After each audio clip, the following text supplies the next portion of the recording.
All right, let's get this. Mark Texiera. Check this out. Pretty cool find. Got a local shop here. Found this at in their back issue bin for next to nothing. If you're a Mark Teixeira fan, you might have overlooked this. 1992 Nightbreed versus Rawhead Rex, 1 of 5. He only did this one issue. I'm just letting you know, okay? Fully painted, though. Nightbreed issue 13, okay? Super cool book. I had a beater copy of this. I think I actually threw it out at some point. The staples came loose and just it lost a few pages. So I was like, I'll just find a new copy eventually. Years ago.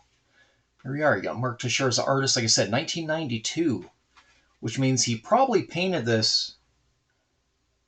He did absolutely paint this in 91. This is a January 92 release. So yeah, 1991 Teixeira in his prime. Look at these paintings. Beautiful. Love this stuff. All right, art for inspiration. Let's check this out. See what Mark did. I already know what he did. I'm going to re-enjoy this. This is probably new to some of you, though. So,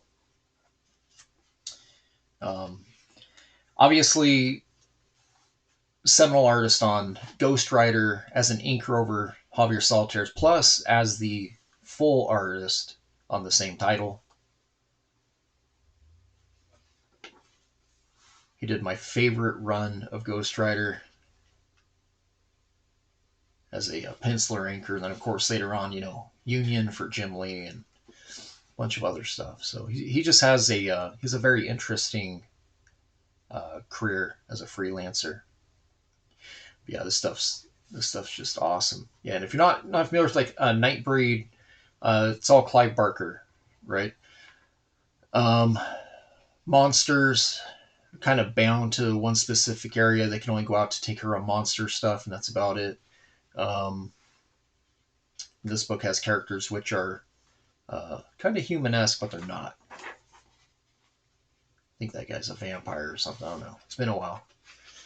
But yeah, this stuff's beautiful. Awesome work. Not entirely sure what all he's using. It looks like oils. It looks like kind of mixed media, but definitely feels like oils here. Not entirely sure. There you go. A lot of the main characters from the Nightbreed film. Very photogenic. I'm not sure exactly how much photo reference that Teixeira needs on his work, but I feel like he's pretty capable. Like this, you don't really have a photo that exists of this, but I think he has a really good grasp on use of colors and the tints, tones, and values of them, how to push stuff forward, push it back. A lot of this stuff here. You can see every stroke. You can't see it in this video, but if you do track down this book, you can really see his strokes in a lot of the underpainting. It looks like maybe he did some grayscale underneath and just like blasted it out with yellow. It's got like a beige and a yellow color in there.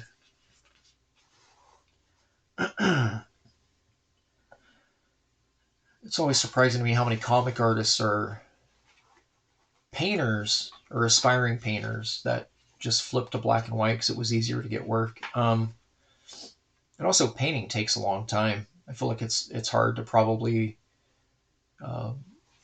consistently get work, if it takes you forever to knock out books.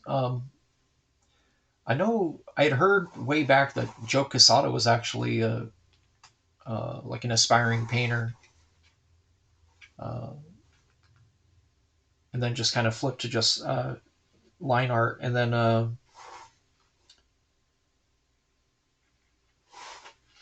there's a few artists over at Wildstorm who also had a similar story.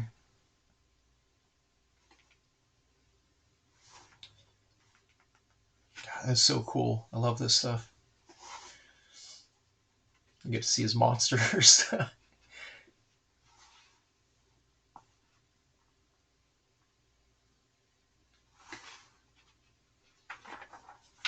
Yep, definitely Clive Barker.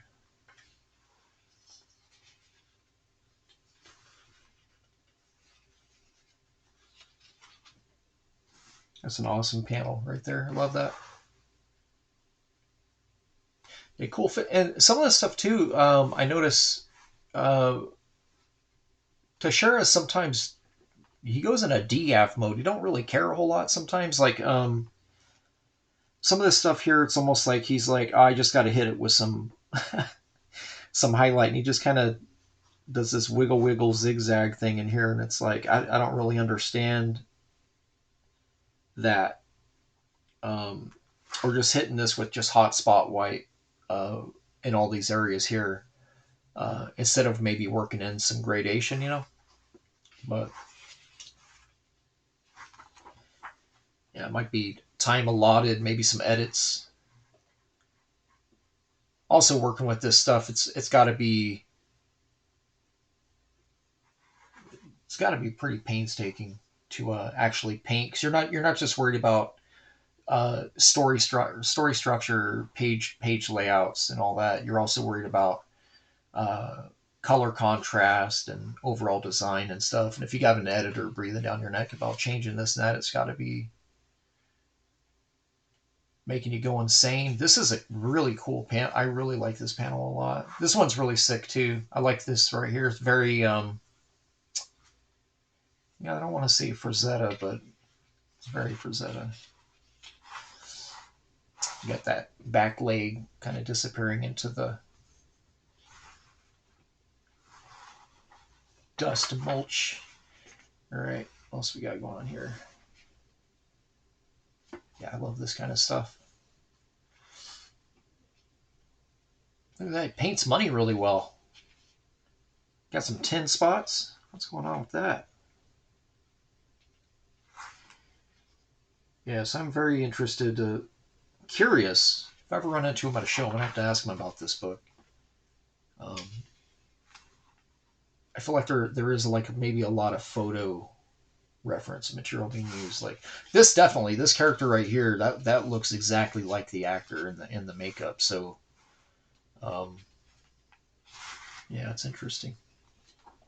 But again, yeah, if you go through the Nightbreed comics run, I would say you probably got 3 or 4 books with really good art, and then the rest are kind of like meh. You know, out for myself at least, they're uh, 3 or 4. Yeah, I think something happened here in this book too with them because so top notch painted work here. This one's pretty good too. And then maybe this was supposed to be the ender, and they came back to him for more work because you got this DPS here, and these top panels feel rushed. This is super rushed. This face isn't even complete. And then you get down to here, and it's like I don't even know what's going on. It's almost like his ink underdrawing, and he just hit it with some color and hit that with some color, and they just called it a day. It's really bizarre. Um, it's like seeing the transition of finished art to prelim as you go from this upper left to the bottom right. But anyways, yes, that's it there. And then of course this last page is also very definitely not dialed in because there's a lot of thick paint globs on everything. Anything that's white, he kind of blasted it out with white and beige paint. So these last 3 pages are not so not too impressive. Some McKeever there. Yeah, these last 3 are not too impressive, but front half of the book. Let's do a page count here. I mean, this is a lot of painted work. So he didn't paint this cover, by the way. I don't know who, probably Bo Hampton or somebody. Okay, so we got 1, 2, 3, 4, 5, 6, 7, 8, 9, 10, 11, 12, 13. I love this panel so much. 14, 15, 16, 17, 18, 19, 20, 21, 22, 23, 24, 25. A standard comic is between 20 and 24 pages, so I think I'm correct in my assessment. Here's page 25. That's one page past what would be expected of you on a monthly. So they probably did come back to him for some additional stuff. So he probably rushed these out because you got a 26, 27, 28. So I do feel like maybe these here, these end cap pages are possibly this was the end here, you know. So I'm okay with that. I'm okay with these pages here too. I'm gonna have to, if I run into them, I'm gonna ask them about that, this double and this one here, because they don't feel like they fit. Just visually, they don't fit with the rest of the book. So yeah, it might have been editorial. The girl's being naughty. All right. Anyways, there it is. Nightbreed versus Rawhead Rex. Nightbreed issue 13. Okay, go buy it. It's a cool book. Go buy some of my books. AmericanDiscord.com. There's the QR. Scan it. Go buy some art. I got cool stuff on there. All right, guys. Peace out.